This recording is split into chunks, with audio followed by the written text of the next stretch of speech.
Bueno, cuatro preguntitas, amigo chileno. Tu nombre y tu cargo. Soy Fabián Caballero, vicepresidente de formación sindical de la Central Unitaria de Trabajadores CUT de Chile.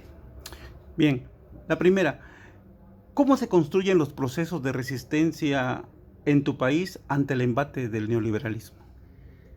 Mira, nosotros tenemos una experiencia brutal que fue el golpe al gobierno popular del compañero Salvador Allende, y decimos de ahí de esa experiencia que ya es casi medio siglo, que ha habido, entre paréntesis, una derrota ideológica importante, ha habido desafección política como consecuencia de ese golpe y dispersión orgánica todos estos años. Decimos primero que la izquierda chilena y la izquierda latinoamericana también, pero particularmente la chilena respecto al caso del golpe de Estado, tenemos que sacar enseñanzas de fondo, no caricaturas. Ujú. Y cuando hablamos de enseñanzas de fondo, hablamos primero de asumir la idea que la burguesía no va a permitir jamás que los intereses de los trabajadores se conviertan en derechos. La burguesía no va a permitir que los trabajadores, el campo popular, el mundo social se acerque, se aproxime al poder, ni menos que lo tome el poder político. Nosotros decimos que dentro de estas dos grandes ideas como enseñanzas de fondo y una tercera, ¿no? Preparar a la juventud militante, una juventud política, una juventud con proyección, ¿cierto? De prepararla porque van a sufrir derrotas, ¿no?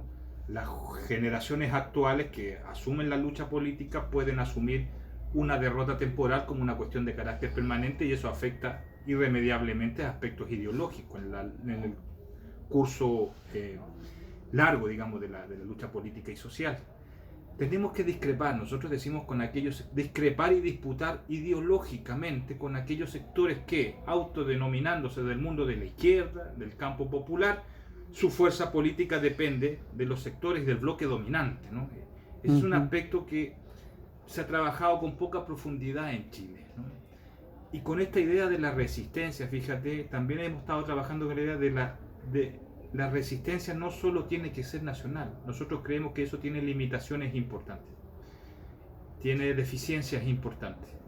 Que lo correcto, por supuesto, es plantear propósitos y objetivos en tu propio país, pero eso, a nuestro juicio, no va a tener un desarrollo ofensivo si no está planteado en el plano regional y continental. Entonces decimos, de la resistencia pasar a la ofensiva en algún momento. No se declara por decreto ni por secretaría, pero tenemos que pensar a lo mejor que junto con estos procesos de resistencia latinoamericanos en cada uno de nuestros países podemos tomar decisiones políticas importantes, dado el carácter de la correlación de fuerzas de nuestros propios pueblos, sociedades, de pasar a una ofensiva, de tomar la iniciativa y no estar permanentemente resistiendo los embates neoliberales en todos los ámbitos que se dé. Bien, lo otro, ¿qué necesitamos para articular entonces nuestras luchas en América? Yo creo que, no lo digo yo, ya es una obviedad, como una necesidad, todo el mundo lo plantea, necesitamos colocar como objetivo definitivo una liberación continental, que todo el mundo ya lo llama la segunda y definitiva independencia del continente, de nuestros pueblos. Nosotros en Chile llamamos los pueblos indo-afro latinoamericanos y caribeños. Necesitamos plantearnos perspectivas de lucha en ese campo, lograr niveles de soberanía económica no solo en Chile, no solo en México. Va a resultar, decimos nosotros, si nos planteamos los niveles de soberanía económica con un proyecto continental, la independencia política de nuestros pueblos tiene que estar planteada en ese horizonte. Fíjate que se agrupan y se integran los gobiernos, se agrupan y se integran los empresarios, se agrupan y se integran las ONG, y los pueblos todavía no nos integramos de manera, decimos, democrática y justa, ¿no? Entonces, en todas nuestras tareas políticas, militantes, sindicales, orgánicas, en el caso chileno, la hemos estado planteando en el plano continental. Va a resultar en Chile siempre y cuando la proyección esté vinculada a iniciativas de carácter regional. Ok. La educación en los países tiende a ser una educación reproductora, domesticadora, aunque no es en su totalidad. Siempre hay espacios de resistencia, incluso en las escuelas, ¿no? ¿Cómo se vive la educación hoy en Chile? ¿Hasta dónde es una educación que realmente pretende formar un tipo de individuo crítico, analítico, reflexivo y hasta dónde es domesticado. Nosotros decimos que en el caso chileno, nuestro país tiene su propio modelo neoliberal, el modelo neoliberal chileno, donde creemos que haciendo una relación con el resto de los países latinoamericanos, el nuestro ha sido muy brutal. Nos quitaron las ganas de ganar, una derrota en la cabeza, ¿no? Hay una derrota ideológica. Y algunos partidos, no solamente de la izquierda me refiero, sufrieron derrotas, sino que algunos partidos se dejaron vencer definitivamente.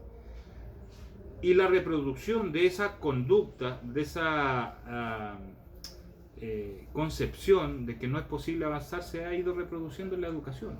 La educación, en el caso chileno, no solo nos genera una opinión crítica, no solo nos genera una opinión reflexiva, no solo nos genera una opinión creadora o creativa, sino que la educación chilena forma al ser humano, no solo al estudiante, bajo la lógica de la reproducción del modelo neoliberal en todos sus ámbitos, económico, político y social.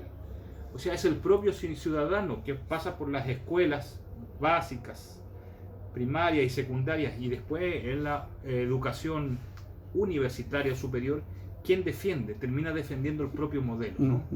No tiene elementos que le permitan cuestionar su situación de vida, no tiene elementos que le obliguen a incorporarse a los grandes debates nacionales, no tiene elementos en la formación del estudiante que les permita autocuestionarse y proyectar la vida nacional, la vida social, la vida familiar de una manera distinta.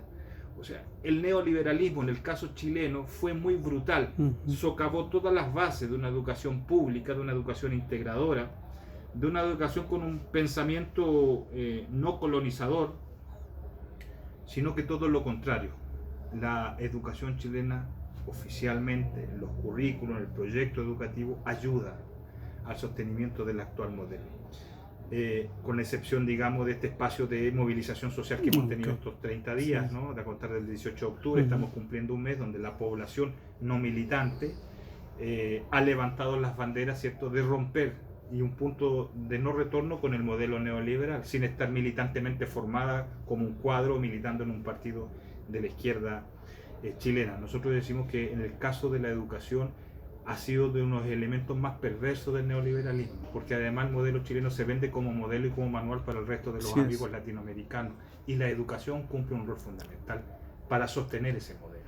O sea, el sostenimiento ideológico del modelo en Chile se basa principalmente en sus formatos educativos. Por último, ¿qué mensaje le darías a los que en México resisten y luchan al embate neoliberal? Nosotros desde Chile siempre tenemos una mirada bastante estrecha con las discusiones políticas y sociales de los compañeros y amigos mexicanos, de sus organizaciones políticas y sociales. Fíjate que nosotros consideramos que aquí hay una rica discusión que nos permite aclarar varios aspectos en el resto de nuestros países, ¿no? ¿Serán porque son grandes territorialmente? ¿Serán porque, lo decimos nosotros que sí, eso lo afirmamos, ¿no?, que todavía tienen en su matriz económica o su matriz productiva niveles de industrialización y donde hay una economía vinculada a la mercancía y no una economía especulativa, ¿no? Entonces hay varios elementos ideológicos, políticos, económicos y organizativos, como lo hemos estado viendo hoy en la mañana en este primer encuentro de diálogo estatal en Chiapas, donde nos permiten incorporar a nuestras discusiones en Chile elementos de carácter ideológico, organizativo. En Chile hay una dispersión orgánica tremenda, ¿no? Pero aquí vemos que hay bastante claridad, aquí hay determinación de lo que el neoliberalismo hace, cuáles son sus representaciones políticas, cuáles son sus fuerzas sociales auxiliares, qué rol cumple un presidente, el que se fue, qué rol cumple el presidente que entró. El neoliberalismo tiene matices, entre comillas, más humanos y menos humanos, pero no cambia la estructura económica y la injusta distribución de sus ingresos, ¿no? O el rol que le han dejado a nuestra economía, generalmente rol de monoproductor y exportador, ¿cierto?, de materia prima bruta. Entonces, yo diría que principalmente frente a la pregunta, la sugerencia que uno les puede hacer a los amigos mexicanos: no dejen de discutir. Es un ejemplo para nosotros. No dejen de discrepar. no dejen de reflexionar, no dejen de plantearse nuevas formas organizativas, no pierdan las perspectivas estratégicas, no pierdan las adecuaciones tácticas. Esos son ejemplos bastante rigurosos para nosotros seguir. O sea, hay una rica discusión política en el caso mexicano que nos permite a nosotros centrar gran parte de nuestra discusión en Chile. Gracias, camarada chileno. Bien, compañeros, gracias a ustedes.